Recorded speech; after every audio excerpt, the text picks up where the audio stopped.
ताली मारिए रे, ताली मार, ताली मार, ताली मार।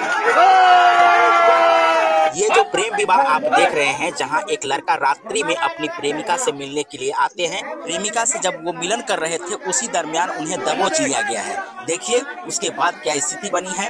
दोनों का विवाह जो है सो संपन्न कराया जा रहा है। वहीं ग्रामीणों का हुजूम आप देख सकते हैं। इस विवाह को लेकर के सभी जो है टकटकी लगा रहे हैं। वहीं उस लड़का और लड़की का शादी करवा रहे हैं। ये मामला मधुबनी जिला के झंझारपुर के किसी एक गाँव का बताया जा रहा है।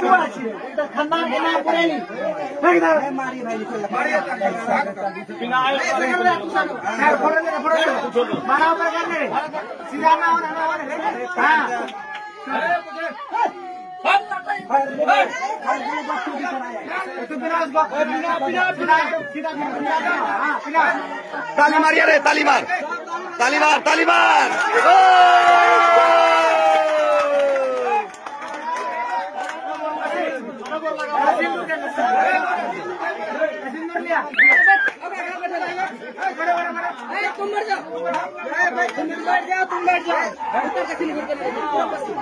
पूरा पसीन।